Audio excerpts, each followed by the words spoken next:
Y'all know what it is. Y'all know what it is. Y'all know what it is. And if you disagree, want to just participate in the conversation, 773-797-2409. It's all good. I'm just throwing it out here, man. I hate it. Now all of a sudden they want to talk about analytics. See, that's when you know the bullshit is in the game. When we start talking about analytics. My oldest brother is a Cowboy fan too. Damn, that sucks to be y'all. Nah, my old brother, good guy.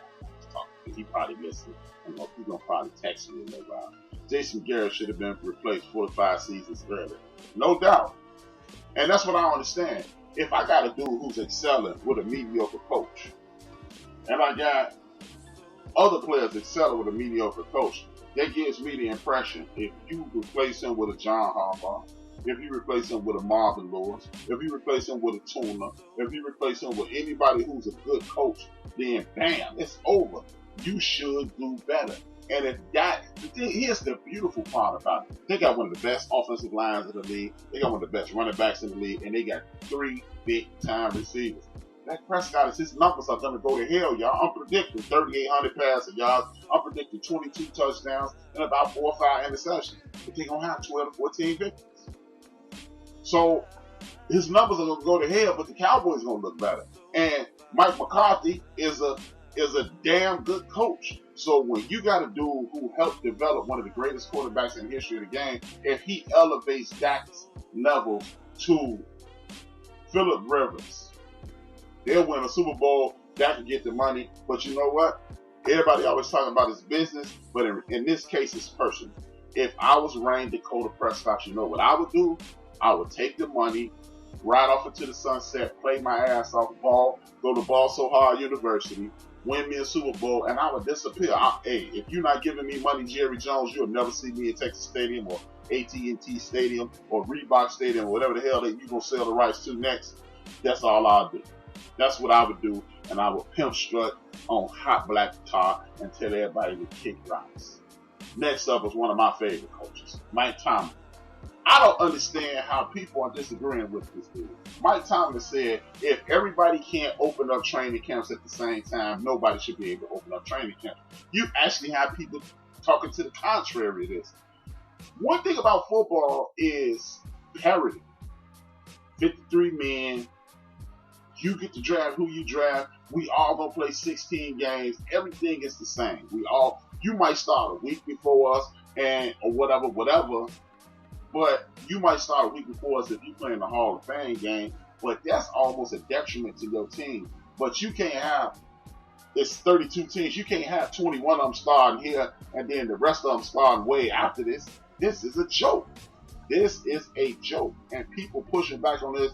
And one of my favorite people is pushing back on it. Mike Wilbon. It's insane that Mike Wilbon push back on this because it's a joke, man. How in the hell can you have anything that resembles parity, resembles fair play, and you start before me? And you get extra practices, and you get extra anything. Look, 17 weeks of football, 1 bye week, 4 preseason games, 3 weeks of training camp, unless you play in the Hall of Fame game. I can deal with one team because that's an exception. But the rest of the situation is not that way. People are arguing with Mike Tomlin. This guy, you gotta be damn crazy. I don't get it. But it's not up for me to get. But if people tripping, and you understand people gonna trip because it almost is like, it's over, whatever. And people will continue acting fool. People will continue to do this. And I do believe at some point people are contrarians because what Mike Tomlin looks like.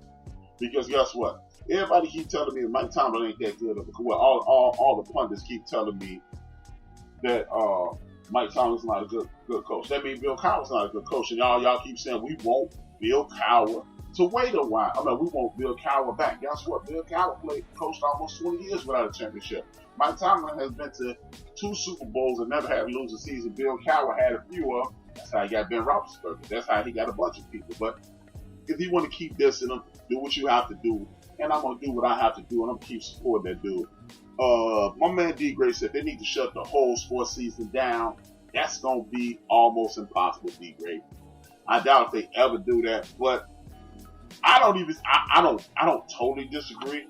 I don't have a problem with you saying, but I just think it's impossible because so many people depend on those tools and fuels, so it's going to be tough. But I don't necessarily go, well, it's some BS. Here's one of the reasons that you know that what D-Gray just said will never happen. Y'all, they keep talking about this could be, might be, will be.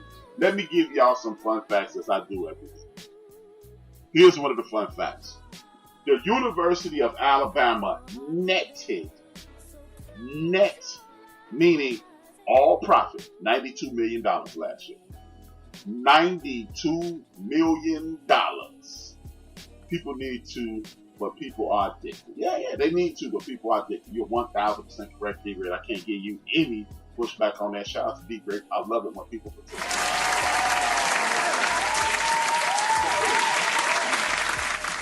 But here's the thing, man.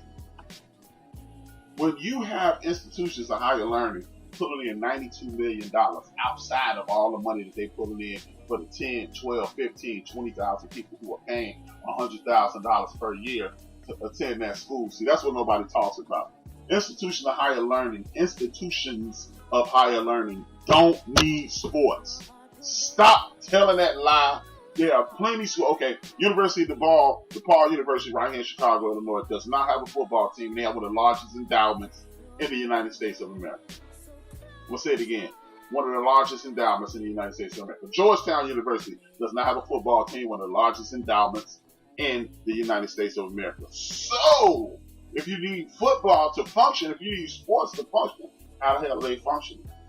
Oral Roberts University. What about all these institutions of higher learning who you never heard of their football, baseball, basketball, soccer, tennis, boxing, volleyball? You've never heard anything about them, but somehow, some way they keep going. How do junior colleges?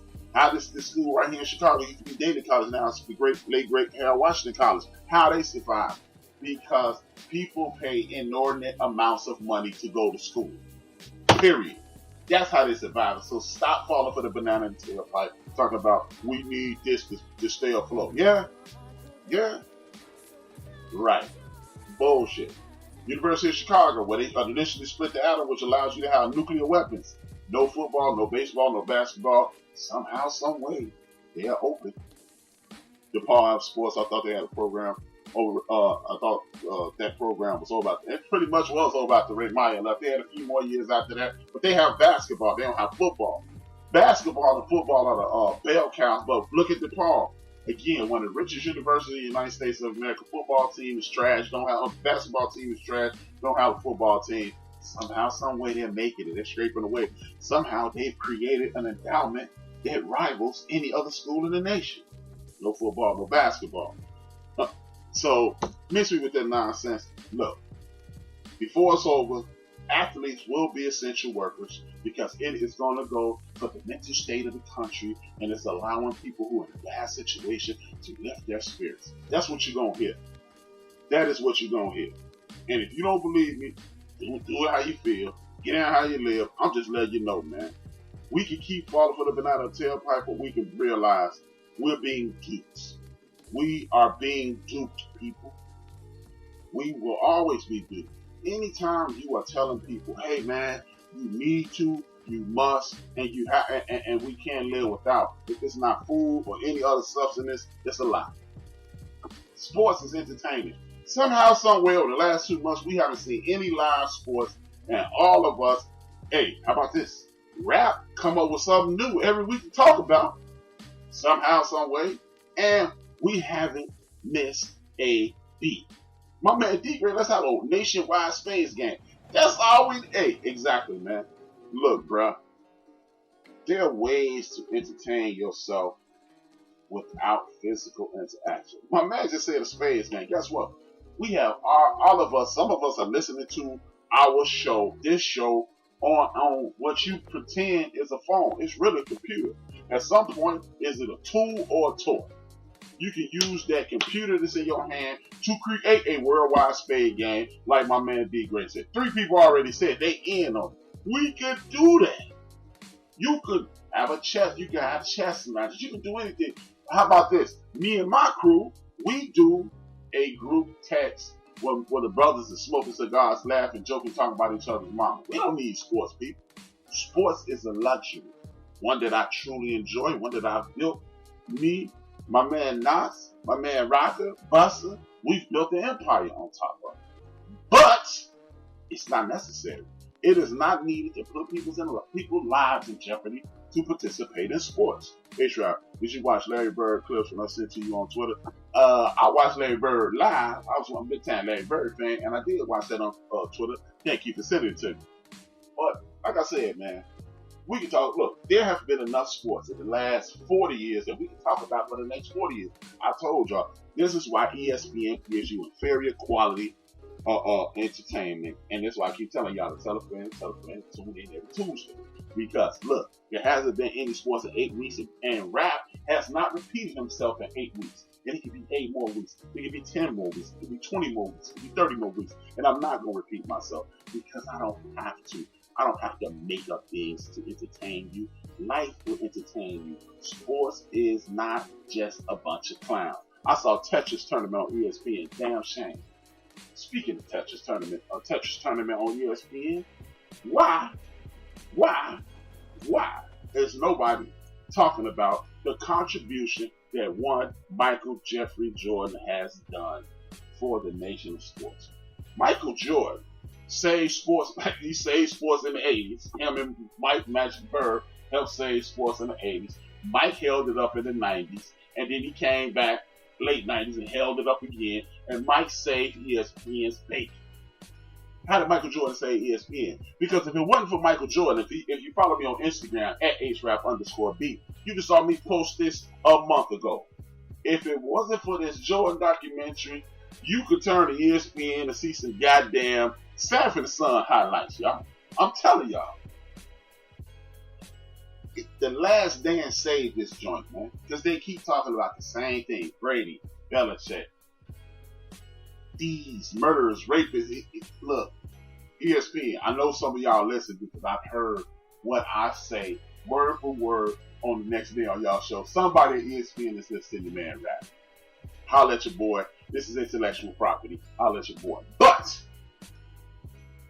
ESPN, this is what you do. I'm gonna help y'all out. ESPN, you got Big Mouth Ass Stephen A. Smith. You got Perk. You got Jalen Rose, and you got a bunch of other guys in the NBA. You got a bunch of football guys. Do what I'm about to do. Create a show on best point guards, best power forwards, small forwards, blah blah blah. Do this same thing with football. Best plays in the last 25 years. If y'all keep having this stupid ass conversation, is LeBron better than Michael Jordan? Do a show on that. You know what I mean? These idiots will listen to that. Hey, people tune in, then they can call me and I cuss them out. They can be more fun for me. This is all you have to do as ESPN. Stop talking about Tom Brady. I'm talking about Bill Belichick. Stop talking about all these other dudes. It is amounting to nothing. It is amounting to nothing. Do what I'm about to do. Kick off your 1, 2, 3, 4, 5, 6, 7, 8, 9. Top 9 players, the greatest players to never win a championship. Never done that before. Check that out. This is what we're gonna do. I'm coming up with the greatest 9 players who never won a championship. Two of my favorite players, and one of them is from Chicago. If I know my man RC gonna listen later. Yes, RC. RC, I know you listening later. It won't even be a Chicago bias. It's a Chicago bias, of course, but you won't even have a left-hand guy in the whole get down. Bam! Check this out. Number 9 is one Tim Hardaway. Tim Hardaway is arguably one of the greatest point guards in the history of the game. He's made a misstep in regards to sounding homophobic. Therefore, he was kicked off ESPN, and after that, he has been upheld in the Hall of Fame. Tim Hardaway is a Hall of Fame basketball player. If you could put clowns like if you could put clowns like Bill Walton in the Hall of Fame and my main man Grant Hill in the Hall of Fame, Tim Hardaway belongs in the Hall of Fame. People don't understand. The year that Magic Johnson won his last All-Star MVP, coming back from HIV positive, diagnosis of HIV positive, Tim Hardaway was going to be the starting point guard that year. The next year he blew out his knee. The next year he blew out his knee again, and then he ended his career with the Heat, leading them to conference finals, losing to the Chicago Bulls. Now,